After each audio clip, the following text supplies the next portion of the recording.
also want to thank the promoters. The promoters did a really nice job with the show. They put us in a nice hotel, by the way. A nice hotel. You know you're in a nice hotel when you get inside of the elevator and it talks. It's one of those, you know. First floor. Second floor. Third floor. I'm like, man, she sounds hot. Fourth floor. Fifth floor. Oh, yeah. Martina asked me, how far are you going up? I said, all the way. I'll tell you something else that's simple that makes me very happy. The venue here has very nice accommodations backstage. The dressing rooms, I like the fact that, you know, they still have light switches in there, which is pretty cool. And the reason I make this a big deal is because we're doing a lot of these shows at our big venues, and a lot of them are starting to go green. And so they're putting sensors in all the dressing rooms, and sensors are good when they work. When they work, I love sensors. As soon as you get to the door, it feels you, and then the whole room just... I hate the sensors that are all old and messed up, and then, you know, you got to walk into a dark-ass room and establish your presence. You know, just...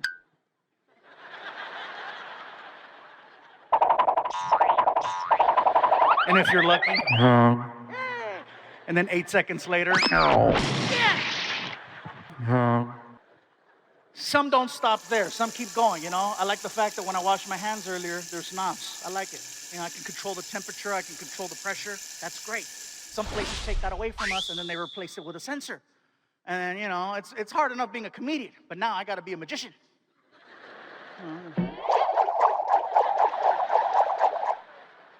Nothing. Then you walk away. Shh.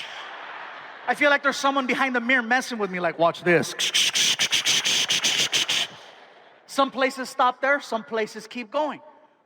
When I wash my hands, I like a lot of soap. I like a good soap dispenser, the pump, you know. Some take that away, and they replace it with that little spout that goes next to the faucet. So then you have to stick your hand under it, and then you get that little... You know you need more, so you pull it out, and then you go back in, but the sensor's like, no, it's still you.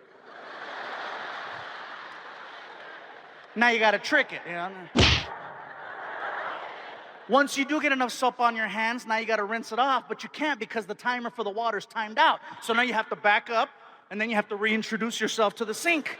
And then it's a race to get the soap off your hands. Now you got to dry it. Some places still give you paper towels. Some take the paper towels away, and they put them in a box with another sensor. So there you are. 3 inches of paper.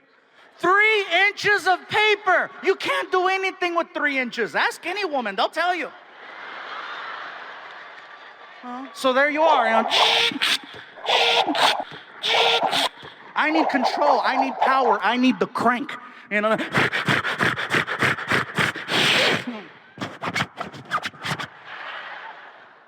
Some places stop there. Some places keep taking more control away from us. You ever walk into a bathroom stall, close the door, lock it, turn around, look at the toilet, and see a blinking red light on the wall? And you're like, really? Here too? You're trying to get the tissue paper off the wall for the seat. The second you take a step,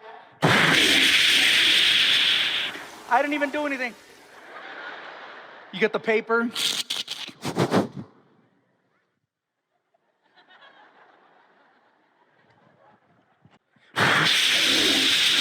Hey!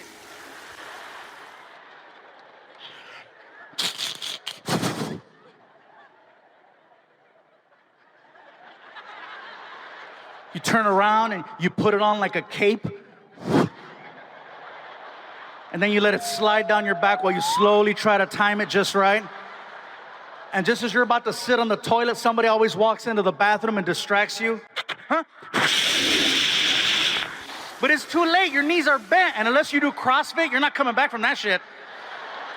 And your bare ass touches the seat and you're like, ah! And just when you think it can't get any worse, and all this water splashing up, hitting you right in the ass. And then the water goes down the drain and it creates this air tunnel that goes right between your legs. So you got a tsunami in your ass. You have a tornado in the front. And who's the victim? Pikachu. You haven't even made magic yet and you're already being violated by plumbing. Now you're sitting there, you're dripping in shame. You do what you gotta do. Now it's time for maintenance. Now it's time for cleanup. So then you reach over for the paper. And the problem with the paper, you guys, is that anytime it's a big venue like this, they don't want to have to keep sending the janitorial people to keep restocking the bathroom.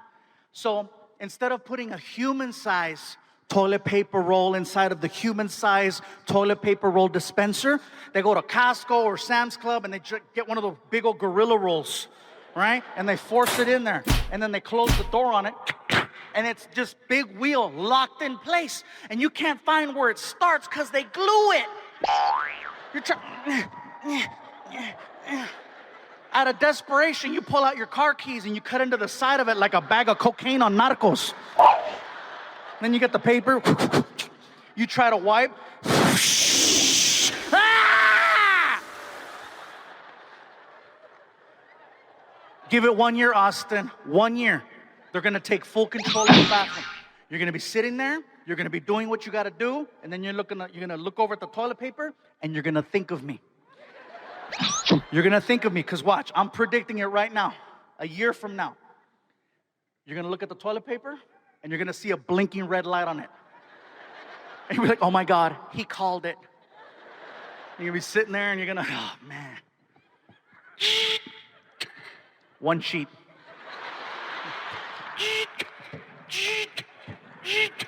You're going to get frustrated and just sit on it. Just